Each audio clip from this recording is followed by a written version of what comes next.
तो हेलो दोस्तों, कैसे हो आप लोग। उम्मीद करते हैं बढ़िया होंगे और अपनी पढ़ाई को बहुत ही ज़बरदस्त तरीके से कर रहे होंगे। जैसा कि आपको पता है कि सबसे पहले तो बोर्ड ने आपका डेट शीट रिलीज किया, यानी एग्ज़ाम का टाइम टेबल रिलीज किया। 18 फरवरी से आपका एग्ज़ाम शुरू है। उसके जस्ट एक दिन बाद आपका मॉडल पेपर भी रिलीज हो चुका है। यानी अभी आप अगर यूपीएमएसपी की वेबसाइट पर जाओगे तो आपको वहाँ पर मॉडल पेपर भी आपको उपलब्ध करवा दिया गया है। यानी बोर्ड पेपर एकदम सख्ती से अपने मूड में है कि पेपर वो जल्द से जल्द, यानी टाइम टेबल जारी कर दिया है तो 18 फरवरी से आपका एग्ज़ाम वो स्टार्ट करवा देगा। इवन आप देखो तो बहुत कम गैप इस बार दिया है। एक दिन, दो दिन, एक दिन, ऐसे ऐसे भी दिन हुए हैं जहाँ पर कहीं कोई गैप नहीं है। ठीक है, जैसे साइंस वालों के लिए तो कुछ गैप है, लेकिन जो गृह विज्ञान लिए हैं या जो अदर सब्जेक्ट से पढ़ते हैं उनके लिए तो यहाँ पर गैप भी बहुत सारे दिन नहीं हैं। तो पेपर आपका बहुत ही जल्द होगा। इसका मतलब ये है कि पेपर के दौरान आपको तैयारी करने का बिल्कुल भी मौका नहीं मिलेगा। जैसे बहुत सारे बच्चे होते थे कि पेपर एक दिन मान लेते हैं हो गया, मान लेते हैं सोमवार को पेपर आपका पहला हो गया तो अगला पेपर शुक्रवार को है, तो इसके बीच में जो समय मिल जाता था वो बच्चे अपना आराम से तैयारी करते थे। लेकिन इस बार कोई समय नहीं है आपके पास, केवल केवल एक एक दिन का समय है और एक एक दिन में बच्चा रिवाइज करेगा, रिलैक्स होगा, पेपर के बारे में सोचेगा, प्लानिंग करेगा, क्या करेगा वो खुद ही नहीं जानता। ठीक है, तो इसलिए अभी से आप अपनी तैयारी को एकदम मजबूत करते चलिए, क्योंकि आपका नवंबर चल रहा है। नवंबर के बाद दिसंबर, दिसंबर के बाद जनवरी और जनवरी के बाद आपका यहाँ पर फरवरी, और फरवरी में 18 फरवरी से आपका एग्ज़ाम है। ठीक है, तो यहाँ पर हम लोग मॉडल पेपर में अगर बात करें तो कक्षा 10वीं का अगर आप मैथ का मॉडल पेपर देखोगे, क्योंकि हमारे चैनल पर मैथ से रिलेटेड ही ज़्यादा कंटेंट है, तो हम मैथ के बारे में ही आपको थोड़ा सा बताएंगे। ठीक है, उसके बाद जो चैप्टर आज हम लोग पढ़ने वाले हैं उसको हम लोग पढ़ना शुरू कर देंगे। तो हमने देखा आपका मॉडल पेपर कक्षा 10वीं का मैथ का, हालांकि हर सब्जेक्ट का देखे हैं बट मैथ पर ज़्यादा फोकस करिएगा, क्योंकि मैथ हम पढ़ा रहे हैं आपको और मैथ में हम लोगों का पूरा यहाँ पर संकल्प यही रहेगा कि मैथ में आपको 100 में से 100 नंबर दिलवाना है। ठीक है, आप जिस तरीके से हम यहाँ पर मेहनत करके आपके लिए रोज़ वीडियो लाते हैं, आप भी यहाँ पर मेहनत करिए, अच्छे से अपना रिवाइज करिए। जो क्वेश्चन नहीं आ रहा वीडियो को देखकर उसको सीखिए, आपका मैथ में 100 आउट ऑफ 100 आ जाएगा। यही एक मतलब आपका एक चांस है जिसमें आप 100 में से 100 ला सकते हो। नहीं तो बहुत सारे ऐसे सब्जेक्ट हैं जिसमें आप बहुत अच्छा करने के बाद भी 100 आउट ऑफ 100 नहीं ला सकते। मैथ ही एक ऐसा सब्जेक्ट है जिसमें आप चाहो तो 100 आउट ऑफ 100 ला सकते हो। आपके पास गोल्डन अपॉर्चुनिटी है। ठीक है, तो सबसे पहले बात करें अगर मॉडल पेपर की, तो मॉडल पेपर में हमने देखा कि 20 क्वेश्चन बहुविकल्पी हैं। ठीक है, वो 20 क्वेश्चन लगभग लगभग आपका आपके सिलेबस के हिसाब से ही हैं। कुछ क्वेश्चन आपको ऐसे मिलेंगे, देखिए बहुविकल्पी जो क्वेश्चन होते हैं वो एनसीईआरटी की बुक से थोड़ा सा मैच नहीं करते हैं। कारण ये होता है कि बहुविकल्पी क्वेश्चन जो होता है उसको अगर एनसीईआरटी की बुक से देखा जाए तो कहाँ से उठाएगा, क्योंकि आपके जो एनसीईआरटी का कक्षा 10वीं का किताब है उसमें देखिए बहुविकल्पी क्वेश्चन बहुत कम है, जबकि उसको 20 नंबर बहुविकल्पी का देना होता है। वो क्या करता है, डाटा बदल कर, मतलब सवाल इस तरीके से पूछेगा कि आपको आता रहेगा बट डाटा बदल देगा। डाटा बदलने से मतलब ये है कि आपका जो नंबर है या जो संख्या है वो चेंज हो जाएगा। तो बच्चे क्या करते हैं, बहुविकल्पी क्वेश्चन में थोड़ा सा गलत करके आते हैं। क्योंकि वो बहुविकल्पी होता है, ओएमआर पर आधारित होता है, तो वहाँ पर आपका कोई भी नंबर मिलने का चांसेस नहीं होता कि मान लेते हैं हम एक दो लाइन गलत भी लिख दिए तो हो सकता है एग्जामिनर हमको नंबर दे दे। तो ऐसा कुछ भी नहीं होता। ठीक है, तो 20 क्वेश्चन बहुविकल्पी ये आपका गेम चेंजर साबित होता है। किसी भी सब्जेक्ट में गेम चेंजर साबित होता है बहुविकल्पी। कारण है बहुविकल्पी में आप कुछ भी नहीं कर सकते।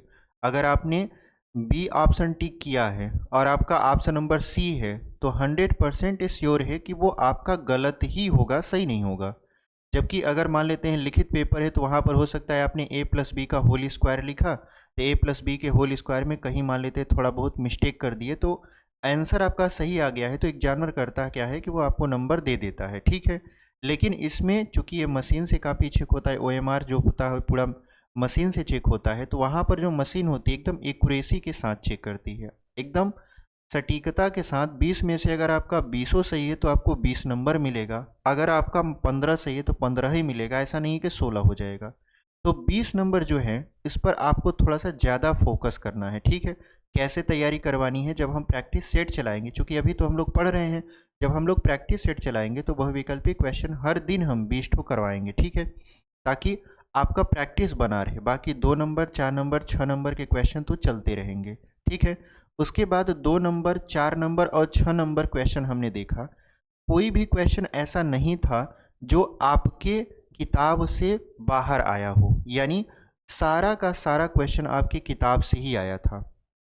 उसमें अगर हम बात करें, पहला क्वेश्चन जो कि 2 नंबर का है, उसमें लिखा था सिद्ध कीजिए 3√2 एक अपरिमेय संख्या है, ठीक है। जो अगर आप देखोगे तो नंबर सिस्टम यानी संख्या पद्धति का एग्जाम्पल नंबर 7 है, यानी आपका उदाहरण 7 अगर आप देखोगे पहला पाठ का, तो वो आपके मॉडल पेपर में दिया हुआ है एनसीईआरटी के बुक से। उसके बाद हमने कोई भी क्वेश्चन ऐसा नहीं देखा जो कि आपका एग्जाम्पल से पूछा हो, डायरेक्ट आपके प्रश्नावली से क्वेश्चन उठा रहा है, ठीक है। इसका मतलब ये है कि आपका जो क्वेश्चन आएगा, हो सकता है इस बार पैटर्न थोड़ा सा यहाँ पर बदले, और जो क्वेश्चन पहले एग्जाम्पल से आया करते थे, तो बहुत सारे टीचर या इवन हम भी कहते थे कि आप एग्जाम्पल को भी तैयार करते चलिए, तो हो सकता है इस बार आपका डायरेक्ट प्रश्नावली से क्वेश्चन पूछा जाए, आपकी किताब के बाहर से क्वेश्चन नहीं बनेगा, आप इतना ध्यान रखिए। इसका मतलब ये है कि आपको अपनी जो एनसीईआरटी की बुक है उसी को बार बार रिवाइज करना है, जितनी बार आप रिवाइज कर पाओ उतनी बार रिवाइज करो, आपका वहीं से क्वेश्चन बनेगा, ठीक है। उसके बाद बात करें, जैसे त्रिकोणमिति में बहुत सारे बच्चे कंफ्यूज होते हैं, जो आपका प्रश्नावली 8.3 है, जिसमें हमने एक सेपरेट वीडियो बनाया था क्वेश्चन नंबर 4 को लेकर, जिसमें सिद्ध करना था। तो सिद्ध करने वाला क्वेश्चन इस बार नहीं दिखा है, क्योंकि सिद्ध करने वाला हम देख रहे हैं कि कुछ भी नहीं दिया है, ठीक है।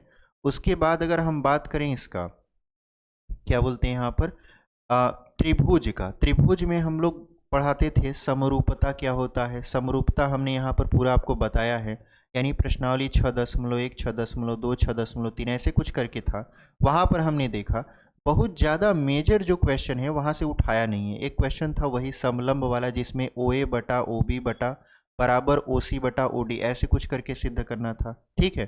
तो हमने जो मॉडल पेपर देखा आपका, उसके हिसाब से हम ये कह सकते हैं कि अगर आप पढ़ने में थोड़ा सा सीरियस हो, यानी अपनी पढ़ाई को लेकर थोड़ा सा सीरियसनेस है आपके अंदर, तो आप मैथ में 100 में से 100 ला सकते हो। पेपर इस बार इतना भी कठिन नहीं आने वाला जितना पिछले साल आता था। पिछले साल का पेपर और इस साल का पेपर आप दे लीजिएगा, मिला लीजिएगा, इस साल उसके हिसाब से सरल ही आएगा। पिछले साल का पेपर जो था उसमें होता क्या है कि जो 6 नंबर के क्वेश्चन होते हैं बड़ा लेंदी पूछ देते हैं, ठीक है, और बच्चा क्या करता है, लगाने में कन्फ्यूज हो जाता है। ऐसा नहीं कि उसको नहीं आता होता, कैलकुलेशन इतना दे देता है कि कैलकुलेशन करने में ही उसका समय बीत जाता है, ठीक है। तो इस तरीके से यहाँ पर जो आपका मॉडल पेपर था हमने देखा, और हमने आपको उसका एक तरीके से छोटा सा रिव्यू बता दिया, ठीक है। जैसे एक आया था जैकब की आयु का, ठीक है, जैकब की आयु किस में है, पाठ नंबर 3 में है, ठीक है, पाठ नंबर 4 से आया था। अच्छा, सबसे इंटरेस्टिंग चीज़ हमको ये लगा कि समांतर श्रेणी इस बार नहीं दिया। समांतर श्रेणी अगर आप ध्यान से देखो, उसमें खोजो 2 नंबर 4 नंबर या 6 नंबर के क्वेश्चन में, तो समांतर श्रेणी यानी पाठ 5 आपका दिया ही नहीं है, गायब कर दिया। ऐसा लगता है कि जो आपके सिलेबस में वो है ही नहीं, जबकि ऐसा नहीं होता था, हर साल वो पूछता था क्वेश्चन, जबकि इस बार समांतर श्रेणी का कहीं नाम निशान नहीं है, ठीक है। उसके बाद अगर हम बात करें प्रायिकता का, तो प्रायिकता में भी 1-2 क्वेश्चन बस दिया है, वो भी मामूली मामूली, आप देखते ही उसका आंसर बता दोगे, ऐसे ऐसे क्वेश्चन दिए हैं।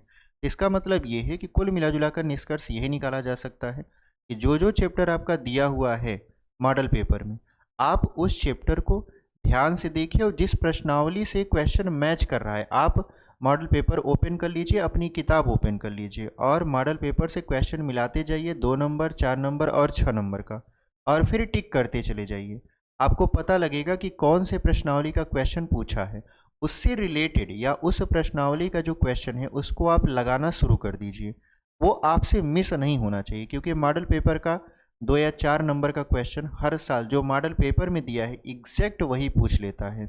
और जो आपका प्री बोर्ड होगा, अभी तो आपका प्री बोर्ड है नहीं, अभी प्री बोर्ड जो होगा, तो प्री बोर्ड का जो आपका पेपर आता है उसको भी देखकर हम आपको एनालिसिस करवा देंगे कि प्री बोर्ड के पेपर में किस तरीके से क्वेश्चन आता है, और प्री बोर्ड का अगर क्वेश्चन आप देख रहे हो तो उसका 1 या 2 क्वेश्चन डायरेक्ट एग्जाम में फंसना तय होता है, ठीक है।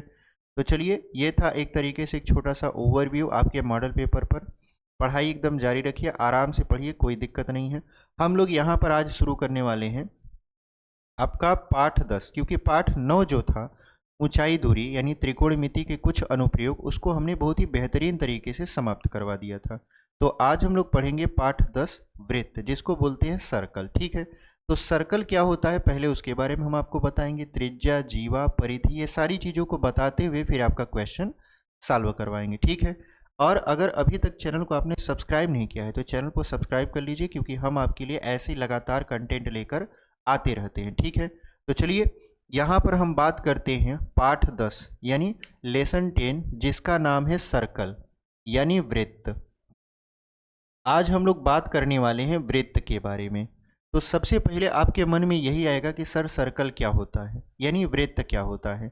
तो देखिए, वृत्त अगर हम परिभाषा बताएं तो हम ऐसे बता सकते हैं कि उन तमाम बिंदुओं का समुच्चय जो एक निश्चित बिंदु से समान दूरी पर स्थित होते हैं, वृत्त कहलाता है। अब ये जो तमाम बिंदुओं का समुच्चय है, अगर हम इसको चित्र के माध्यम से समझाएं तो यहाँ पर देखिए, मान लेते हैं हमारे पास ये तमाम बिंदु हैं, ठीक है। ये बिंदु है, तो इन बिंदुओं का समुच्चय, समुच्चय का मतलब होता है एक ग्रुप जिसको हम लोग परिभाषित कर सकते हैं, यानी जिसको हम लोग डिफाइन कर सकते हैं। तो यहाँ पर उन तमाम बिंदुओं का समुच्चय जो एक निश्चित बिंदु से समान दूरी पर स्थित होते हैं, यानी इस निश्चित बिंदु से इन किसी भी बिंदुओं की आप दूरी मापोगे तो ये हमेशा बराबर ही आएगा। और ये जो आपका निश्चित बिंदु होता है, ये वृत्त का केंद्र होता है। ये क्या होता है? वृत्त का केंद्र होता है। इतनी बात समझ में आई? यानी उन तमाम बिंदुओं का समुच्चय जो एक निश्चित बिंदु से समान दूरी पर स्थित होते हैं, क्या कहलाता है? वृत्त कहलाता है, ठीक है। तो इसको हम लोग मिटा देते हैं, मिटा कर एक अच्छा सा वृत्त बनाएंगे। उसके बाद फिर इसमें हम आपको इसके कुछ शब्द जैसे त्रिज्या, जीवा, व्यास, परिधि क्या होता है समझाएंगे, ठीक है। तो यहाँ पर देखिए, सबसे पहले हम आपको एक वृत्त ऐसे बनाकर दिखा देते हैं। ये देखिए हमारा क्या बन चुका है? वृत्त। वृत्त में क्या होता है? यहाँ पर केंद्र होता है, ठीक है। वृत्त का ये क्या है? आपका केंद्र है, ठीक है। इसके बाद अगर हम आपसे कहें कि आप इसमें हमको त्रिज्या बता दीजिए, त्रिज्या, तो देखिए वृत्त में त्रिज्या जो होता है उसको आर से दर्शाते हैं। आर मतलब रेडियस होता है, अंग्रेजी में रेडियस बोला जाता है त्रिज्या को, ठीक है। और त्रिज्या का बहुवचन होता है रेडियाई, ठीक है। तो यहाँ पर चूंकि हम लोग त्रिज्या पढ़ रहे हैं, तो त्रिज्या होता क्या है? देखिए, वृत्त के केंद्र से परिधि को मिलाने वाली रेखा, यानी वृत्त के केंद्र से परिधि को मिलाने वाली जो रेखा होती है उसी को हम लोग बोलते हैं वृत्त की त्रिज्या। तो यहाँ पर ये वृत्त की त्रिज्या है। मान लेते ये बिंदु ए है, हमने ओ को ए से मिला दिया तो ये बन गया आपका त्रिज्या। इतनी बात समझ में आई? अब आपके मन में आएगा सर परिधि क्या होता है, क्योंकि जब आप त्रिज्या बता रहे थे तो इसमें परिधि शब्द आया था। तो परिधि क्या होता है? देखिए, आप अगर इस वृत्त का एक चक्कर लगाओगे तो वृत्त के एक चक्कर लगाने में जो आप दूरी तय करोगे वही वृत्त की परिधि है। यानी वृत्त का एक चक्कर लगाने में तय की गई दूरी वृत्त की परिधि कहलाती है, ठीक है। यानी अगर आप बिंदु ए से शुरू करो, ऐसे घूमते घूमते घूमते घूमते फिर से बिंदु ए पर ही चले आओ, तो ये वृत्त का क्या होता है? परिधि होता है। इतनी बात समझ में आई आपको? चलिए, तो यहाँ पर हमने आपको त्रिज्या बता दिया और परिधि बता दिया। परिधि का देखिए फार्मूला क्या होता है। अगर कोई आपसे पूछे वृत्त की परिधि का फार्मूला बता दीजिए, तो वृत्त की परिधि का फार्मूला होता है 2πr। हालांकि इसका यूज यहाँ पर होगा नहीं, क्योंकि हम लोग इसका क्षेत्रफल तो पढ़ नहीं रहे हैं, ठीक है। यहाँ पर हम लोग केवल और केवल अपनी जानकारी के लिए इसको लिख दे रहे हैं। कोई अगर आपसे पूछे तो आप बता दीजिए, क्योंकि जब हम लोग पाठ 11 पढ़ेंगे तो वहाँ पर होगा वृत्तों से संबंधित क्षेत्रफल, यानी आपका यहाँ पर वृत्तों से संबंधित जो क्षेत्रफल है या त्रिज्यखंड का क्षेत्रफल जिसको बोलते हैं, उसमें ये वाला पार्ट यूज होगा। तो आप यहीं से पढ़े रहिए, जब हम वहाँ बताएंगे तो आप इसको रिलेट कर लीजिएगा कि हाँ सर आपने पहले से ही इसको बता रखा है, ठीक है। चलिए, ये परिधि हो गया, त्रिज्या हो गया। बात कर लेते हैं व्यास का। तो अगर हम व्यास को देखें तो देखिए, परिभाषा की बात करें तो कुछ इस तरीके से होगा। परिधि को परिधि से मिलाने वाली, परिधि को परिधि से मिलाने वाली वह सीधी रेखा जो वृत्त के केंद्र से होकर जाता है। परिधि को परिधि से मिलाने वाली वह सीधी रेखा जो वृत्त के केंद्र से होकर जाता है, वृत्त का व्यास कहलाता है। ठीक है, तो अगर हम देखें तो ये जो सीधी रेखा है, देखिए ये परिधि को परिधि से ऐसे मिला रहा है और ये जा कहाँ से रहा है, वृत्त के केंद्र से होकर जा रहा है, मतलब ये आपका वृत्त का व्यास होगा। तो अगर इसका नाम हम रख देते हैं सी और इसका नाम रख देते हैं डी, यानी परिधि को परिधि से मिलाने वाली वह सीधी रेखा जो वृत्त के केंद्र से होकर जाती है, वृत्त का व्यास कहलाता है। ठीक है, देखिए वृत्त के व्यास को डी से दर्शाते हैं। डी मतलब डायामीटर होता है। ठीक है, डायामीटर मतलब वृत्त का व्यास, अंग्रेजी में व्यास को डायामीटर बोलते हैं। अच्छा, वृत्त का जो व्यास होता है वो त्रिज्या का दोगुना होता है, क्योंकि आप देखो तो यहाँ पर केंद्र है और केंद्र से परिधि के बीच की दूरी त्रिज्या होती है। यहाँ पर केंद्र है और केंद्र से परिधि के बीच की दूरी त्रिज्या होती है, तो मतलब ये भी त्रिज्या ये भी त्रिज्या, तो दो त्रिज्या मिलकर एक व्यास का निर्माण करते हैं। इसी वजह से जो व्यास होता है वो त्रिज्या का दोगुना होता है। तो फार्मूला होता है व्यास बराबर 2 गुणित त्रिज्या। व्यास बराबर क्या होता है आपका, 2 गुणित त्रिज्या होता है। ठीक है, ये फार्मूला होता है। अगर आप d बराबर लिखना चाहें ऐसे तो d बराबर 2r होता है, या अगर हम r निकालें तो r बराबर होता है d/2, यानी वृत्त की जो त्रिज्या होती है वो व्यास का क्या होता है, आधा होता है। ठीक है, तो इस तरीके से हमने यहाँ पर इस चीज़ों को देख लिया।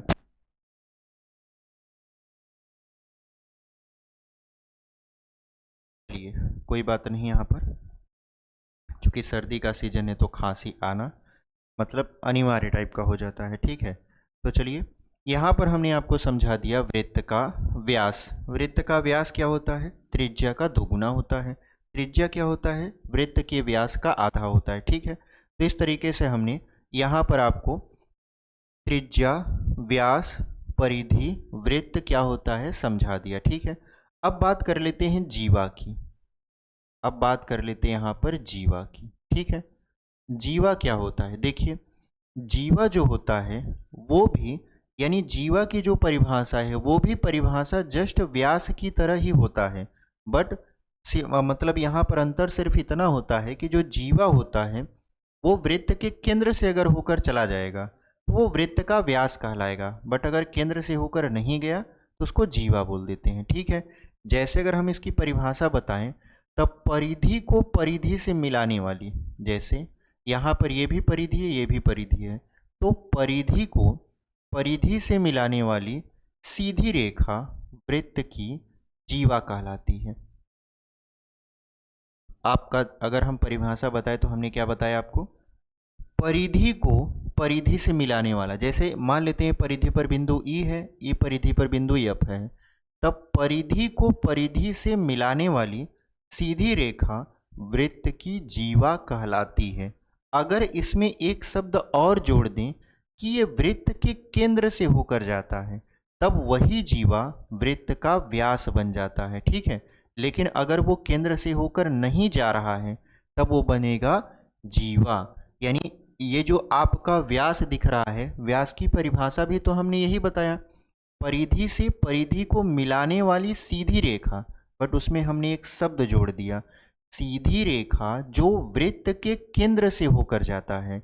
जो वृत्त के केंद्र से होकर जाएगा वो तो होता है व्यास, लेकिन परिधि को परिधि से मिलाने वाली रेखा जो वृत्त के केंद्र से होकर नहीं जाता, सिर्फ परिधि को परिधि से मिलाने वाली सीधी रेखा, ये होता है वृत्त की जीवा।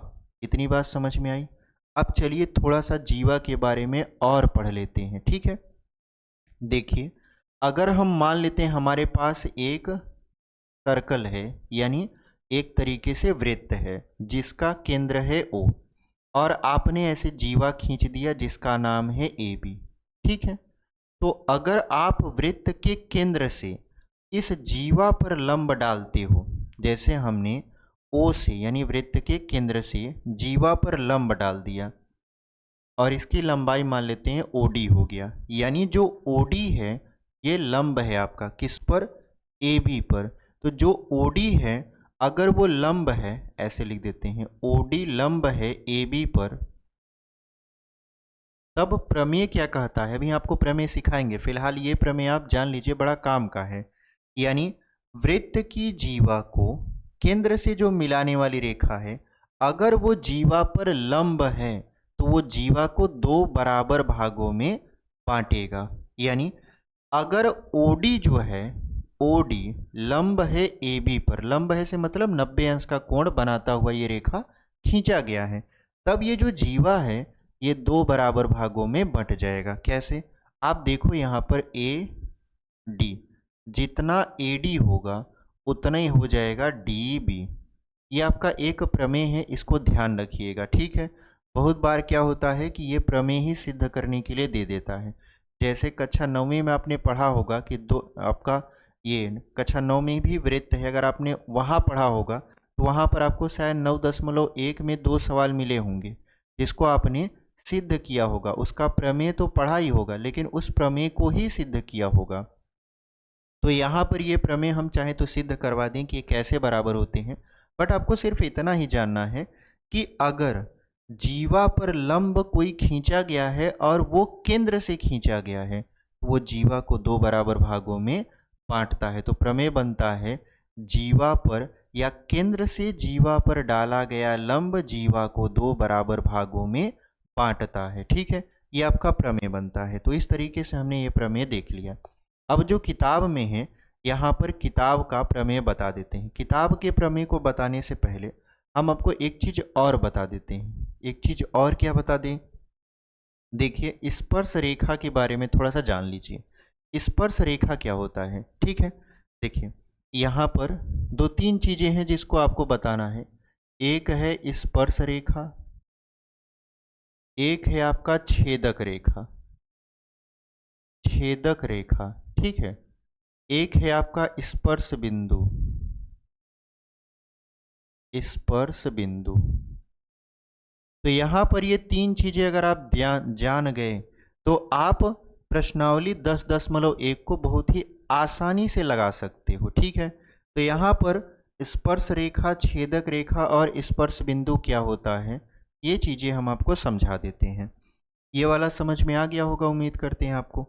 अब हम लोग समझते हैं स्पर्श रेखा क्या होता है। देखिए स्पर्श, स्पर्श का मतलब होता है जो टच करके चली जाए, ठीक है, यानी जो छू कर वृत्त को चली जाए, वही क्या है, उसकी स्पर्श रेखा है।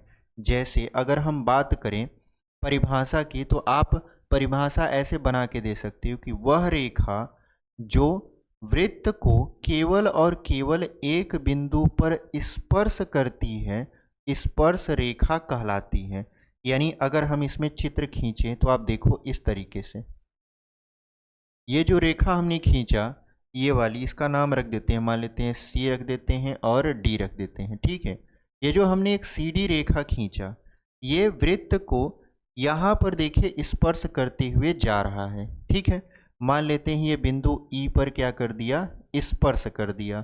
तो यहाँ पर ये जो सी डी रेखा है ये आपका क्या कहलाएगा, स्पर्श रेखा कहलाएगा।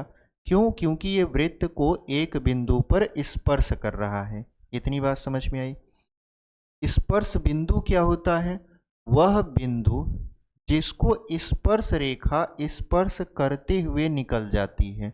यानी अगर आप देखो तो जो ई है, ई को स्पर्श करते हुए ये स्पर्श रेखा निकल रही है, इसका मतलब ये है कि जो ई बिंदु है ये आपका क्या है, स्पर्श बिंदु है। इतनी बात समझ में आई। अच्छा, उसके बाद यहाँ पर एक चीज़ और जान लीजिए, यहाँ पर प्रमेय के रूप में, कि अगर हम लोग यहाँ पर केंद्र से स्पर्श बिंदु को मिला दें, जैसे यहाँ पर केंद्र से ऐसे स्पर्श बिंदु को मिला दें, तो ये जो स्पर्श बिंदु है और केंद्र से जो मिलाई रेखा है, ये स्पर्श रेखा के साथ 90 अंश का कोण बनाता है। यानी स्पर्श रेखा, प्रमेय कुछ इस तरीके से बनता है, आप बनाकर भी बता सकते हो। स्पर्श रेखा त्रिज्या के साथ 90 अंश का कोण बनाता है, आप ऐसे भी बोल सकते हो। स्पर्श रेखा त्रिज्या के साथ 90 अंश का कोण बनाता है। तो आपको स्पर्श रेखा समझ में आई क्या होता है, स्पर्श बिंदु समझ में आया। उसके बाद हमने बताया कि अगर आप त्रिज्या को स्पर्श रेखा से मिला दोगे तो वो स्पर्श रेखा पर 90 अंश का कोण बनाएगा, या आप ऐसे बोल सकते हो कि त्रिज्या जो होता है वो स्पर्श रेखा पर लंब होता है। इतने बात समझ में आया। उसके बाद अगर हम बात करें यहाँ पर स्पर्श रेखा के बारे में और, तो आप ऐसे भी बोल सकते हो। देखो एक प्रमेय और होता है, उसको भी जान लीजिए। जैसे मान लेते हैं हमारा क्या है, ये हमारा एक सर्कल है जिसका केंद्र O है, ठीक है। अब प्रमेय ये होता है कि बाह्य बिंदु से, यानी वृत्त के बाहर स्थित किसी बिंदु से आप केवल और केवल दो स्पर्श रेखाएं खींच सकते हो। जैसे ये मान लेते हैं बाहर हमारा बिंदु है जिसका नाम हम रख देते हैं P। तो हम इस P बिंदु से इस वृत्त पर केवल और केवल दो स्पर्श रेखा खींच सकते हैं। कौन कौन सा, एक यहाँ से आप खींच सकते हो ऐसे, एक स्पर्श रेखा आप यहाँ से खींच सकते हो। यानी वृत्त के बाह्य बिंदु से आप केवल और केवल दो स्पर्श रेखा एक बार में खींच सकते हो। तो यहाँ पर बाह्य बिंदु P है, यहाँ से आपने स्पर्श रेखा खींच दिया। अगर इसका नाम दे तो इसको लिख दीजिए A, इसको लिख दीजिए B। यानी हमारा जो स्पर्श रेखा है एक तो है AP, एक तो है BP। और इसका नियम ये कहता है कि वृत्त के बाहर से खींची गई स्पर्श रेखा की लंबाई आपस में बराबर होती है। यानी जो आप AP खींचे हो इसकी लंबाई BP के बराबर होगा। यानी वृत्त के बाह्य बिंदु से खींची गई स्पर्श रेखा की लंबाई आपस में बराबर होती है। तो अगर हम लिखना चाहें तो यहाँ पर हम लिख सकते हैं AP बराबर BP, इस तरीके से हम लिख सकते हैं, ठीक है। तो उम्मीद करते हैं आपको यहाँ तक समझ में आया। अब बात कर लेते हैं छेदक रेखा के बारे में। जैसा कि नाम से ही इसका स्पष्ट है नाम, छेदक, यानी ये छेदते हुए रेखा जाएगी। कैसे छेदते हुए जाएगी, सपोज करिए कि हमारे पास यहाँ पर एक सर्कल है, ये हमारे पास एक सर्कल है जिसका केंद्र O है, ठीक है। हमने केंद्र O मान लिया। एक रेखा हम ऐसे खींच रहे हैं जो क्या कर रहा है, वृत्त की परिधि को दो बिंदुओं पर प्रतिच्छेद करते हुए आगे बढ़ रहा है। जैसे ये यहाँ से शुरू हुआ, एक बार यहाँ पर वृत्त को प्रतिच्छेद किया, एक बार यहाँ पर, यानी छेदते हुए आगे निकल जाए। तो छेदते हुए जो रेखा आगे निकलती है, मान लेते हैं इसने बिंदु A और B पर यहाँ पर क्या किया, छेद कर दिया। तो इस प्रकार की रेखा को बोलते हैं छेदक रेखा, ठीक है। उसके बाद एक चीज और आपको समझा देते हैं। देखिए यहाँ पर आप क्या कर सकते हो कि एक बिंदु पर, जैसे ये बिंदु एक है ना, मतलब E वाला बिंदु है, तो E वाला जो बिंदु है इस पर आप केवल और केवल एक स्पर्श रेखा खींच सकते हो। यानी वृत्त पर तमाम बिंदु होते हैं, अनंत बिंदु होते हैं।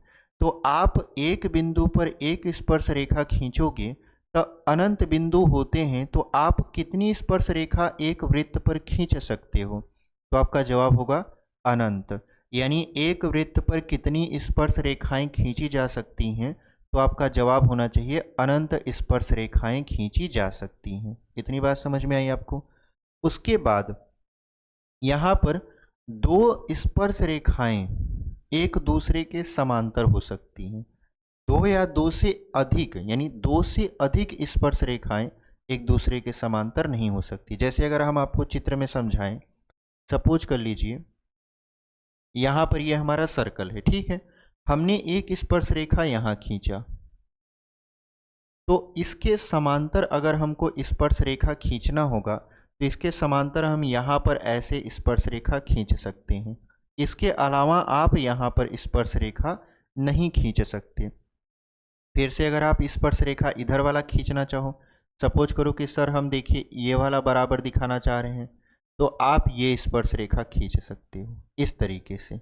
यानी एक बार में दो स्पर्श रेखाएं जब आप खींचोगे तो वो दोनों स्पर्श रेखाएं एक दूसरे के समांतर हो सकती हैं, लेकिन दो से ज़्यादा स्पर्श रेखा आप समांतर नहीं दिखा सकते। यहाँ पर देखो दो स्पर्श रेखा समांतर हो गया, यहाँ पर देखो दो स्पर्श रेखा एक दूसरे के समांतर हो गया। तो इस तरीके से हमारा लगभग लगभग पूरा का पूरा यहाँ पर जो चीज़ हम समझाना चाहते थे वो समझा चुके हैं। अब आपके सिलेबस के अकॉर्डिंग जितना आपको जानकारी चाहिए, हालांकि जानकारी तो बहुत सारा है, लेकिन आपको सिर्फ और सिर्फ आपके सिलेबस के हिसाब से ही जानकारी दिया जाएगा, ताकि आप उतना ही कर पाओ जितना आपके लिए अच्छा है। क्योंकि बहुत सारा जानकारी अगर आप ग्रहण भी कर लोगे और उसका यूज आपके पेपर में नहीं रहेगा, वो एक तरीके से आपको बर्डन फील करवाएगा, ठीक है, और पेपर में उसका कोई महत्व नहीं है तो उसका कोई फ़ायदा भी नहीं है। आगे चल के उसका यूज है तो आगे चल के जब हम लोग क्लास 11th में जाएंगे तो सीखेंगे उसको, ठीक है। चलिए इसको मिटा देते हैं और फिर हम आपको प्रमेय समझाते हैं। प्रमेय समझाने के बाद फिर आपका क्वेश्चन लगाना शुरू हो जाएगा, ठीक है। चलिए इसको मिटा देते हैं यहाँ पर। चलिए यहाँ पर हम लोग क्या करते हैं, आपका प्रमेय समझना शुरू कर देते हैं, ठीक है। अब आपको प्रमेय यहाँ पर दिख रहा होगा, इसको पहले हमने हाइड करके रखा था क्योंकि आपको चीज़ें समझानी थी, ठीक है। अब उम्मीद करते हैं आपको सारी चीज़ें धीरे धीरे समझ में आ रही हैं। अब हम लोग प्रमेय पढ़ेंगे और प्रश्नावली 10.1 में एक प्रमेय है और कुल 4 सवाल हैं। आराम से पढ़ लेंगे, कोई दिक्कत नहीं है, घबराने की ज़रूरत नहीं है। हम लोग दिसंबर तक आपका पूरा का पूरा सिलेबस समाप्त करवा देंगे, जनवरी पूरा आपका प्रैक्टिस करवा देंगे। मैथ में कहीं पर भी कोई दिक्कत नहीं आएगी। अगर आपको कहीं दिक्कत आती भी है तो आप कमेंट के माध्यम से हमसे पूछ सकते हो, हम उसका जवाब देंगे। अगर कमेंट में ही जवाब देना होगा तो कमेंट में ही दे देंगे, नहीं तो वीडियो बनाकर उस सवाल का जवाब देंगे जो आपके मन में, या आपके जैसे तमाम विद्यार्थी ऐसे हैं जो थोड़ा सा टेंशन लेके बैठे हैं कि सर अब क्या होगा, अब तो बोर्ड पेपर का डेट भी आ गया, मॉडल पेपर भी आ गया, तो सारी चीज़ें वहाँ पर सॉल्व हो जाएंगी, ठीक है। चलिए यहाँ पर प्रमेय नंबर 10.1 की अगर बात करें तो प्रमेय हमारा कह रहा है, वृत्त के किसी बिंदु पर स्पर्श रेखा स्पर्श बिंदु से जाने वाली त्रिज्या पर लंब होती है। वही चीज़ तो यहाँ पर हमने समझाया था कि जो वृत्त होता है, वृत्त में जो स्पर्श रेखा होती है, स्पर्श रेखा त्रिज्या पर एक तरीके से लंब होती है, या जो त्रिज्या होता है वो स्पर्श रेखा पर लंब होती है। सेम टू सेम यही आपका क्या कर रहा है, प्रमेय भी कर रहा है। तो प्रमेय के हिसाब से अगर हम चित्र बनाए तो प्रमेय कह रहा है यहाँ पर कि वृत्त के किसी बिंदु पर स्पर्श रेखा, मान लेते हैं हमारा बिंदु ई है, ठीक है, ये बिंदु ई है जो कि वृत्त पर है और इस पर से ऐसे स्पर्श रेखा जा रही है जिसका नाम हमने रखा सी डी, ठीक है, या हमने रेखा यल कर दिया, सी डी नहीं रखते हैं, ऐसे यल कर देते हैं, ठीक है, यल कर दिए। तो कह रहा है वृत्त के किसी बिंदु पर स्पर्श रेखा स्पर्श बिंदु से जाने वाली त्रिज्या पर लंब होती है। तो स्पर्श बिंदु हमारा ई है, तो ई से अगर त्रिज्या ऐसे जा रही है तो ये जो त्रिज्या होगा और स्पर्श रेखा होगा, इसके बीच में 90 अंश का कोण बनेगा। यानी जो त्रिज्या होता है आपका वो स्पर्श रेखा पर लंब होता है। सिंपल सा आप इतना मतलब समझिए। हमने यहाँ पर आपको शुरू में ही समझा भी दिया था कि देखिए जो त्रिज्या होता है वो स्पर्श रेखा पर लंब होता है, ठीक है। तो ये आपका प्रमेय था, इसको हम लोग यहाँ पर इरेज कर देते हैं, मिटा देते हैं। उसके बाद हम लोग क्या करेंगे, अपने सवाल की तरफ यहाँ पर आगे बढ़ जाएंगे, ठीक है। चलिए इसको हमने मिटा दिया। अब हम आपके सवालों की तरफ बढ़ेंगे, सवाल आपके स्क्रीन पर लगाएंगे। सवाल देखिए यहाँ पर है क्वेश्चन नंबर पहला। क्वेश्चन नंबर पहले को अगर आप ध्यान से देखो तो आपको समझ में आएगा कि क्वेश्चन क्या कह रहा है। क्वेश्चन बहुत ही सरल है, हो सकता है बहुविकल्पी में ये देखने को मिल जाए, ठीक है। तो यहाँ पर क्वेश्चन कर रहा है कि एक वृत्त की कितनी स्पर्श रेखाएं हो सकती हैं। तो आप बताओ, हमने आपको अभी अभी क्या समझाया, एक वृत्त पर तमाम बिंदु होते हैं, तमाम का मतलब अनंत बिंदु होते हैं। तो अनंत बिंदु होते हैं और एक बिंदु पर एक स्पर्श रेखा खींची जा सकती है।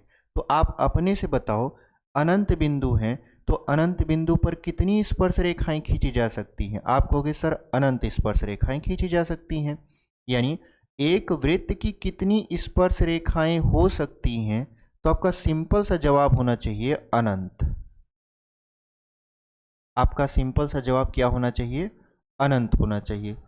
कोई पूछे क्यों अनंत होना चाहिए तो आप सिंपल सा उसको जवाब दे दीजिएगा कि देखिए सर, या देखिए जो वृत्त होता है उस पर अनंत बिंदु स्थित होते हैं, छोटे छोटे अनंत बिंदु होते हैं, अनंत बिंदुओं से मिलकर आपका वृत्त बना होता है और एक बिंदु पर हम लोग एक स्पर्श रेखा खींच सकते हैं। तो हमारे पास तो अनंत बिंदु है, इसका मतलब हम लोग अनंत रेखा खींच सकते हैं। यानी एक वृत्त पर कितनी स्पर्श रेखाएं हो सकती हैं, तो आपका जवाब होना चाहिए अनंत। इतनी बात समझ में आई आपको? चलिए, पहला क्वेश्चन आपका समाप्त हो चुका है।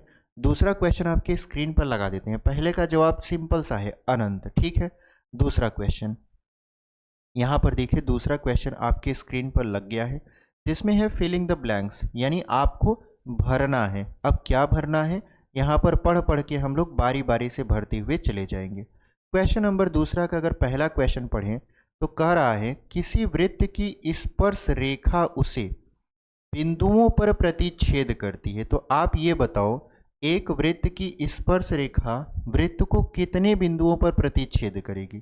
तो वृत्त की स्पर्श रेखा है, तो वो वृत्त को एक बिंदु पर स्पर्श करेगी। एक बिंदु पर स्पर्श करेगी से मतलब एक बिंदु को छूकर चली जाएगी। तो वही वो कह रहा है, किसी वृत्त की स्पर्श रेखा उसे बिंदुओं पर प्रतिच्छेद करती है। तो आप समझो, ये हमारा वृत्त है। ठीक है, ये हमारा क्या है, वृत्त है।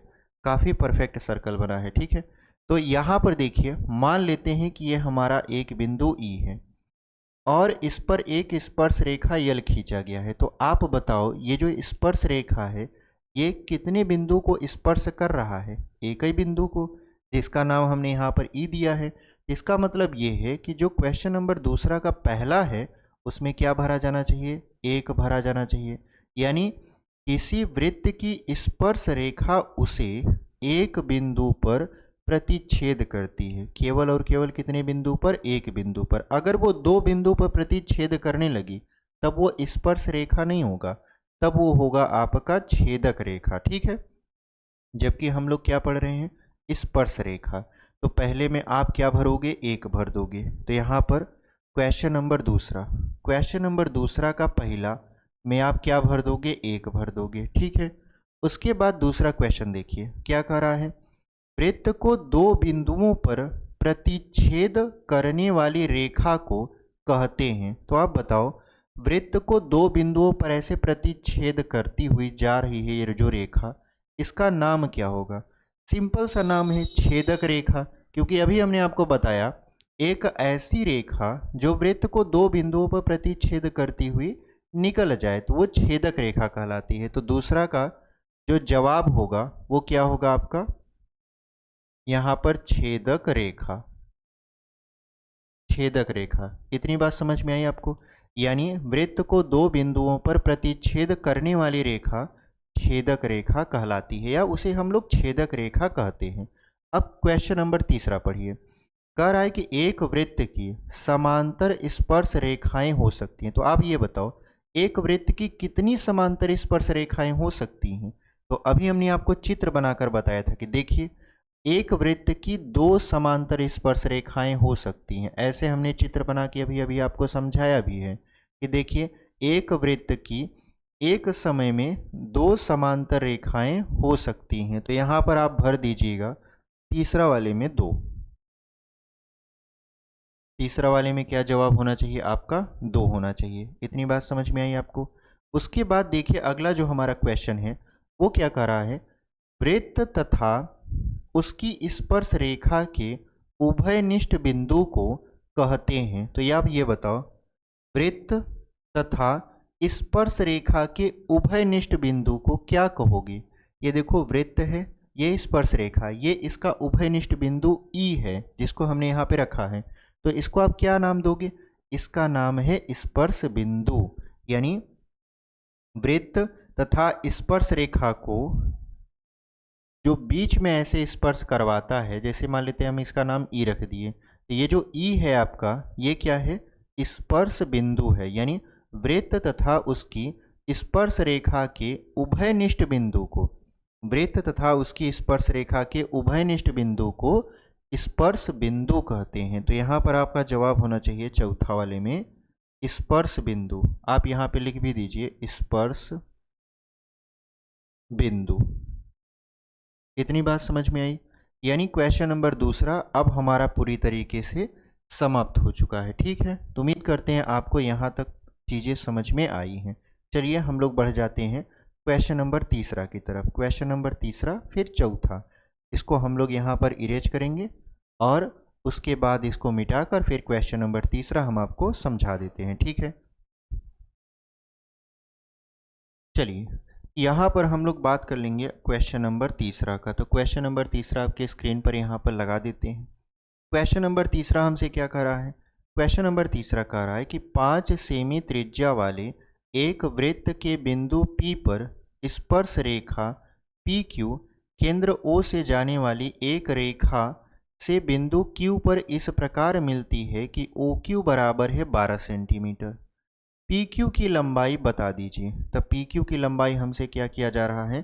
पूछा जा रहा है। तो इसका चित्र हम आपको बना के समझाएंगे, तब आपको और बेहतरीन तरीके से समझ में आएगा। सपोज करिए कि ये हमारा क्या है? एक सर्कल है जिसका केंद्र है O, ठीक है। इसकी त्रिज्या है 5 सेंटीमीटर। तो हम यहाँ पर ऐसे मान लेते हैं ये 5 सेंटीमीटर है, O से ऐसे मिला देंगे, ठीक है। तो यहाँ पर कह रहा है 5 सेंटीमीटर त्रिज्या वाले एक वृत्त के बिंदु P पर स्पर्श रेखा PQ है।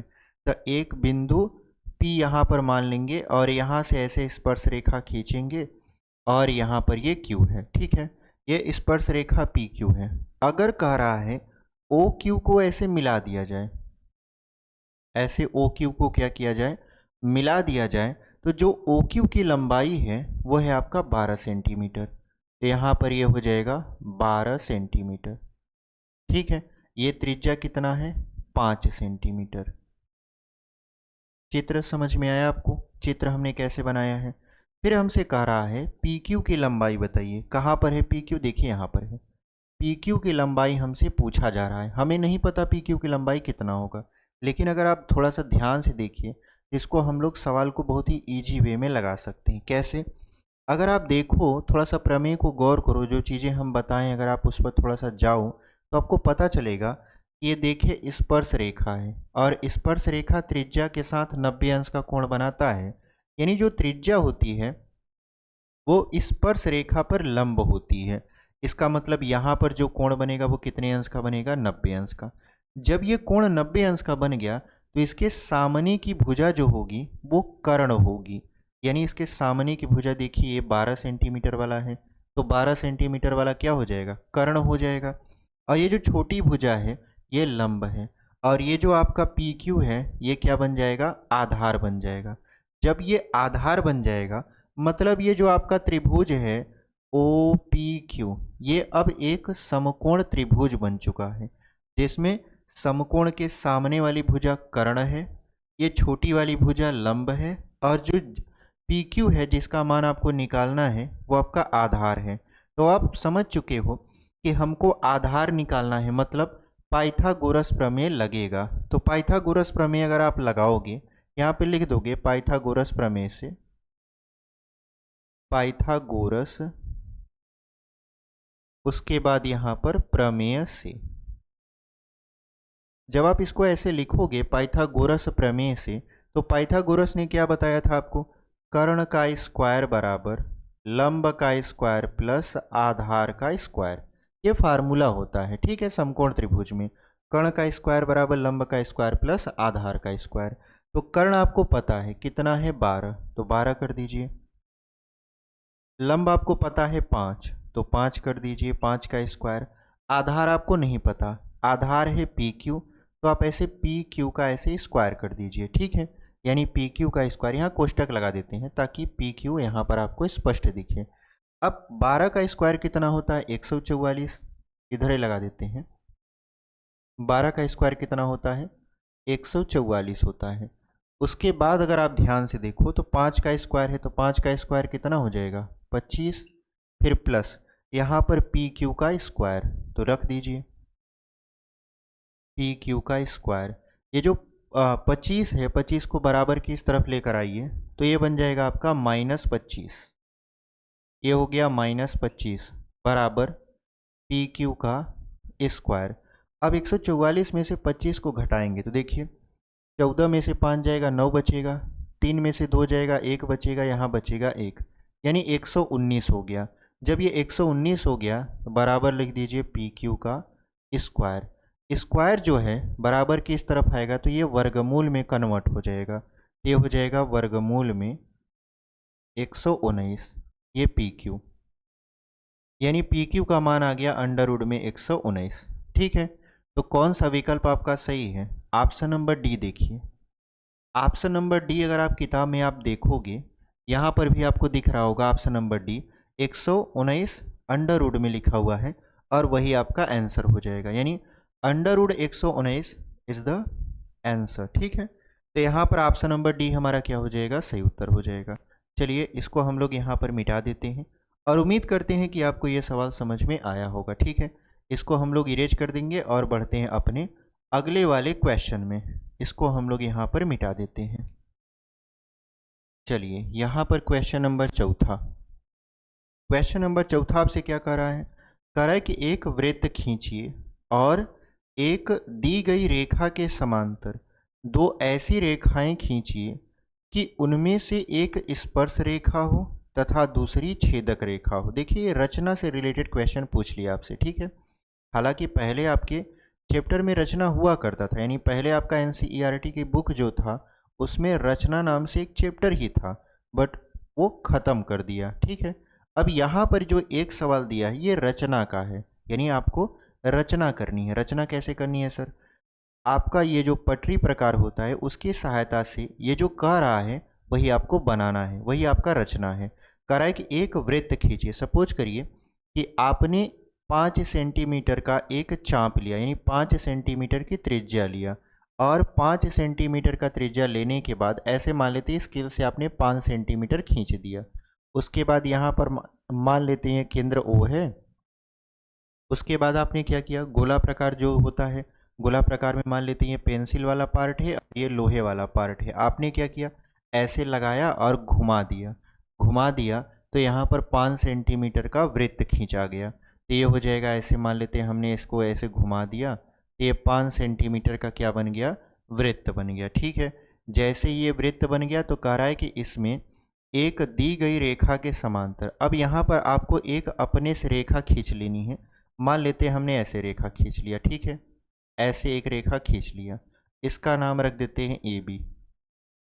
एक तरीके से ये आपका क्या है? जीवा है। ठीक है, तो कह रहा है कि एक दी गई रेखा के समांतर दो ऐसी रेखाएं खींचिए कि उनमें से एक स्पर्श रेखा हो तथा दूसरी छेदक रेखा हो।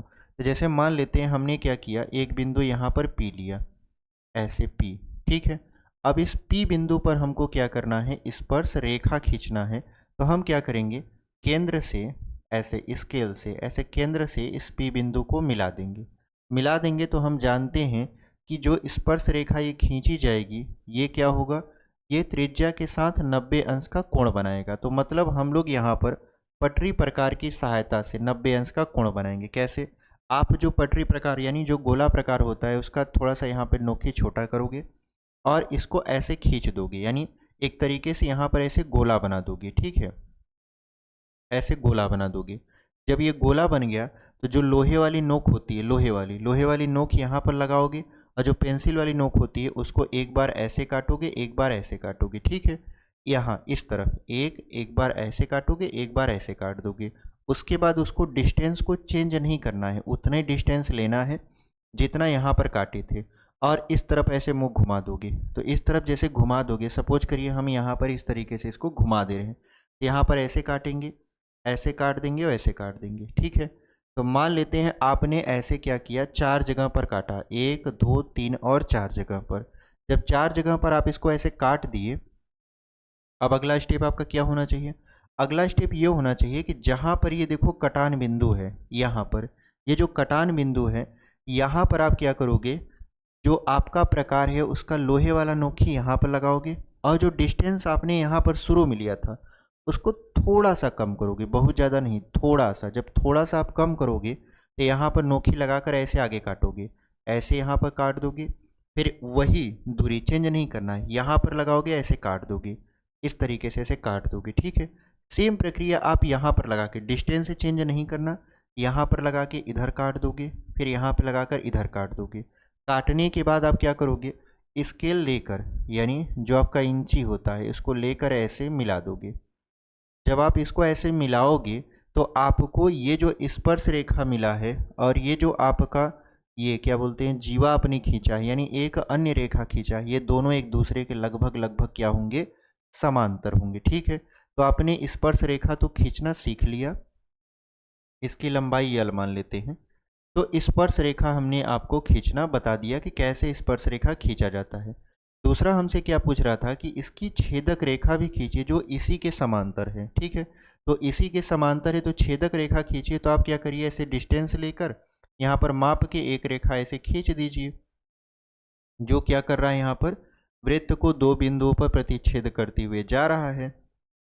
इसका नाम मान लेते हैं C रख दीजिए, इसका नाम D रख दीजिए। तो इस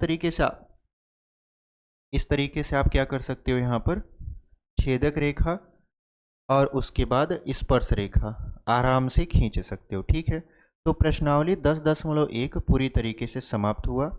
4 ही क्वेश्चन थे इसमें, चारों क्वेश्चन हमने आपको बहुत ही डिटेल में समझाया है। ठीक है, तो उम्मीद करते हैं आपको ये 4 क्वेश्चन समझ में आएंगे, समझ में आए होंगे। और अभी तक अगर आप चैनल पर बने हुए हैं और चैनल को सब्सक्राइब नहीं किए हैं तो चैनल को सब्सक्राइब कर लीजिए। वीडियो पसंद आई है तो लाइक कर दीजिए, अपने दोस्तों तक भी इसे शेयर कर दीजिए।